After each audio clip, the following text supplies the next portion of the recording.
Hello, I'm Mantastic'c and Fantastic, and today I want to talk about the new evolutions and upgrades that have just gone live in North America. So, after the most recent maintenance, several new cards have acquired new evolutions and notable buffs, and I want to take the time to talk about them along with the other things that are coming up in the near future. So, first things first, we have Grandis having multiple split evolutions, and Grandis's gems come from the new Coliseum difficulty dungeon, and both the blue and the green one are identical, except for you just change the colors around and whatnot in terms of like what they do. So they both come with 6 skill boosts, which is a massive boon to transforming in time, many rows, and a 10 combo, along with the ability to either have another 10 combo or a VDP. If you choose the VDP, there's a good chance you're going to damage cap even just on a row, maybe even a bit higher potentially. Obviously, the VDP are going to be hitting that cap easily.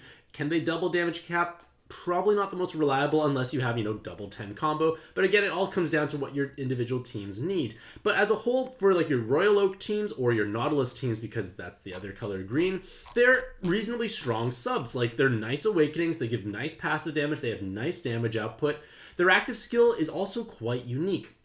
They will change the enemy's attribute to fire for the blue one, or water if it is the green one. Basically, the idea is you're changing the opposing spawn into the color that you're extra effective against. And depending on what they were beforehand, this can be seen as potentially a 2 times or even a 4 times damage buff. And when I say that, it's because let's say you're using blue Grandis and you're facing a green spawn. Your whole team does 50% damage, but if you change that spawn to red, your whole team is now dealing 2 times damage, which in theory is actually a 4 times damage increase. And it also obviously stacks with your own attack multiplier buffs, etc. So it can be a way for you to actually harm spawns that are incredibly durable, that are the wrong color for your team. It's kind of interesting. It is definitely unique. It only happens for 2 turns, but hopefully in those 2 turns you do enough to actually kill them. And then you also vastly reduce damage and add 3 combos for 2 turns. So damage reduction is always beneficial. I can see this being possibly useful against the Odin, Say, and Valkyrie Seals dungeon, where like they're quite tanky, they hit very hard, so having that shield is meaningful. If it is the red Odin, well, Nautilus teams tend to have a bit of a tougher time smacking through it, and even if it is the blue one, changing it to fire means you kill it that much faster for the blue team. Like, point of the matter is, it's a situational active skill, but it can be useful when you need it. I feel like Nautilus and Royal Oak teams have quite a few strong sub options already, so it's not going to necessarily be like my first choice to bring for a given dungeon, but having that in your back pocket, so to speak, to provide value when you maybe necessarily would have been able to address this problem can be helpful. For their weapon assist, they are identical except for, the colors have been changed once again, and they have the exact same active skill, but they give you 2 team HPs, 2 enhanced water orbs, and 2 water rows.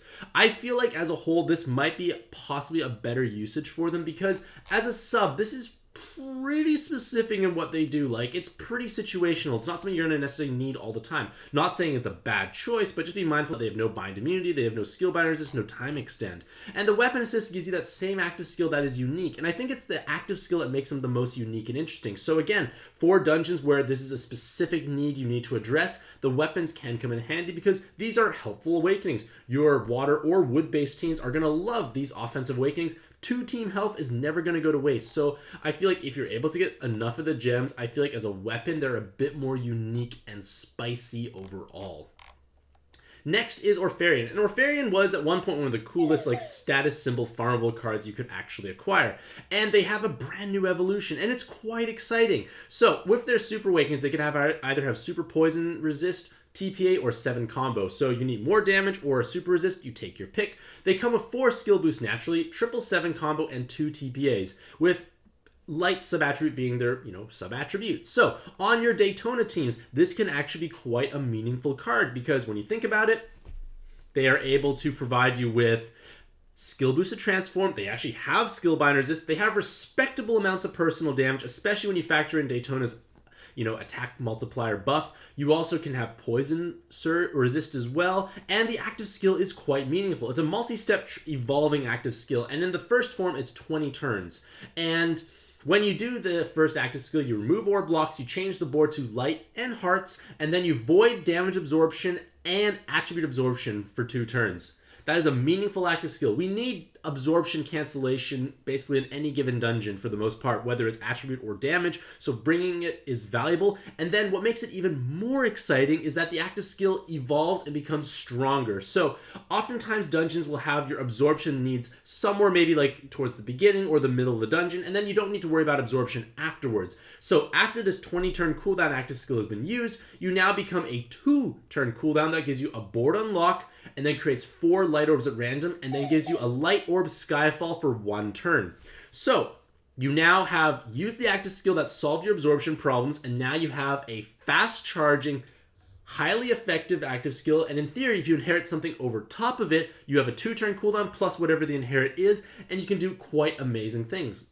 For the most part, I think this is actually a wonderfully strong sub, and the fact that it is like farmable, when I say farmable, I mean that it's like, you can acquire it by playing the dungeons. You don't actually have to, roll it from the rare machine. So this is actually quite a strong card. Like, it has great utility, has damage output, it looks cool, the sub attribute can possibly do meaningful amounts of damage. I'm quite excited for this card. And then the dark or the weapon assist is also quite nice. You get the enhanced light combo, so all your light combos do more damage if you make multiple copies.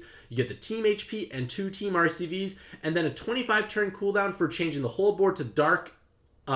Change all orbs to dark and heal.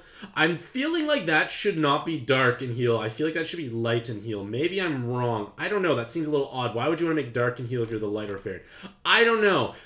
I'm not sure. Maybe I'm mistaken. But then you also avoid absorption, damage absorption, and attribute absorption for 3 turns. So again, it is a farmable solution. Is it as strong as, like, say, Boris Helmet or Saitama's weapon? No, not necessarily, because, like, more 8 team HPs tends to be more important. But at the same time, if you're a light-based team, this is quite an exciting weapon assist overall.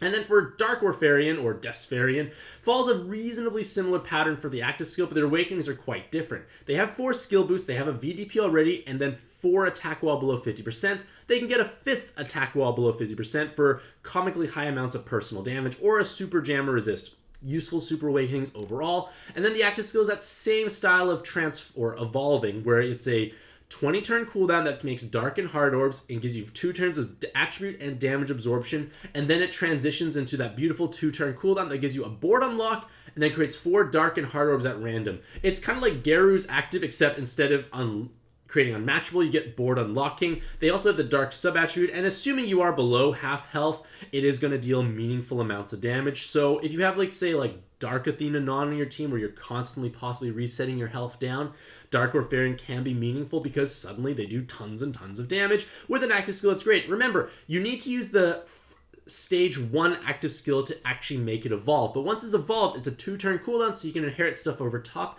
and have a merry old time when you actually have access to another active skill potentially.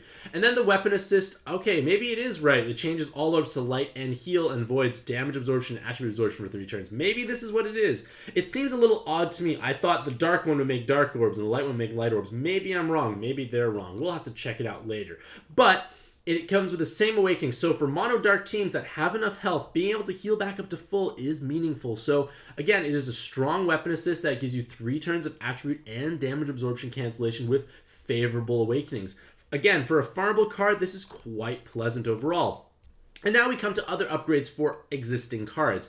And Volcano Dragon suddenly becomes not 1, not 2, not 3, not 4, not 5, 6, 7, 8 7 combo awakenings.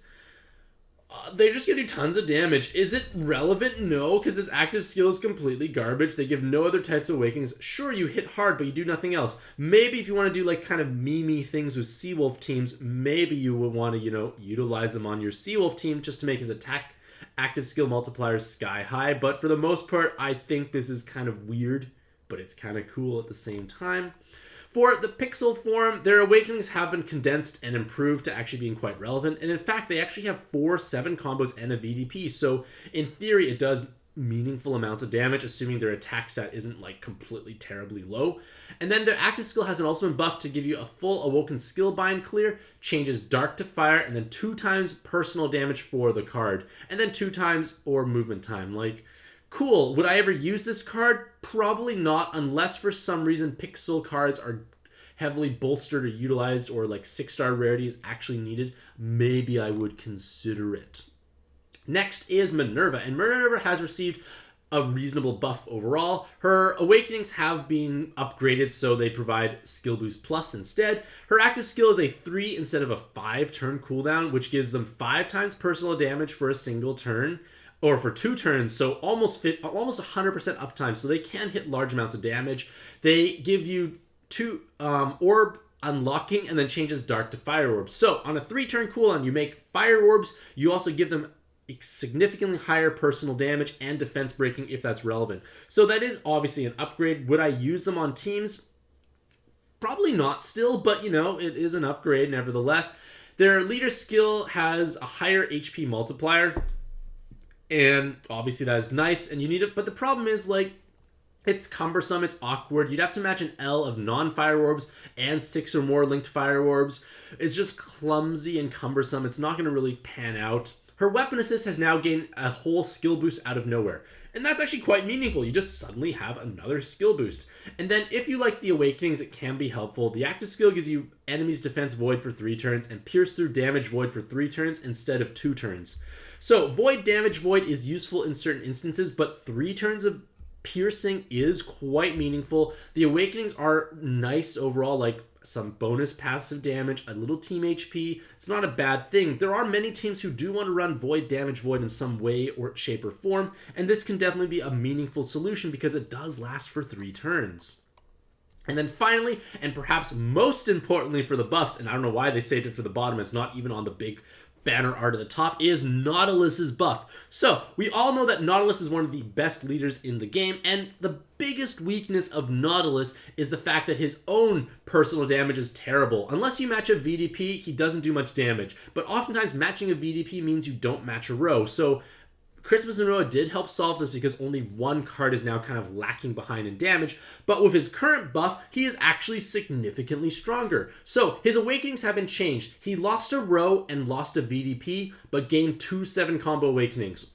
This is a completely fair, a wonderful trade and exchange overall, because now Nautilus can hit on a regular basis, potentially damage cap, much more reliably than before, because when you think about it, you can stack wood rows so easily on Nautilus teams, and now having 4 times instead of 1 times personal damage is a big deal. So if he was hitting, say, 500 million before, now it's 4 billion or 2 billion damage. Much more meaningful compared to before, makes life easier. You don't have to VDP for Nautilus to actually hit hard. And then to top it off, his active skill and leader skill have been buffed to compensate for the loss of these rows. His active skill looks absolutely identical from the words because Gung Ho doesn't actually like to tell us the multiplier difference, but we're just going to trust the fact that it is increased. But the active skill multiplier has been increased from whatever it was before to whatever it is now. We don't know what it shows, but it's a little higher. So in theory, even though you lost 1 row or 2 rows per Nautilus, which is really just 1 row because, you know, you're pairing with Christmas Manoa, the damage loss is quite low considering the fact that the active skill multiplier is higher. And then his leader seal has also been slightly improved. Instead of 24 times attack for wood, it is 25 times attack for wood. So the loss of this 1 row is completely compensated by the active skill being buffed to provide a higher attack multiplier, and his leader skill has a higher attack multiplier as well. So for the most part, Nautilus was already one of the best leaders in the game, and he still solidifies himself as being one of the best leaders in the game, and it's quite exciting overall to have one of your favorite cards buffed and you didn't expect it to actually happen.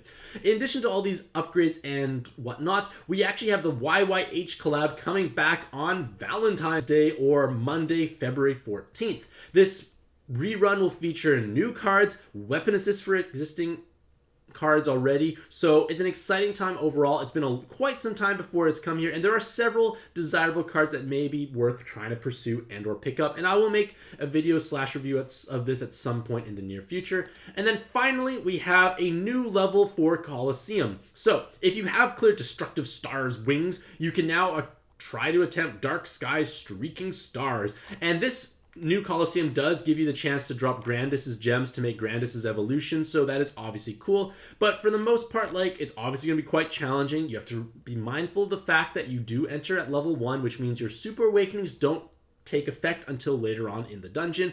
For myself, my risks have been quite problematic for the past, for a long time, so I haven't really been able to play any pads, so I'm not sure if I'm going to be able to try and play this while it's still kind of new. I'm going to see what happens either way.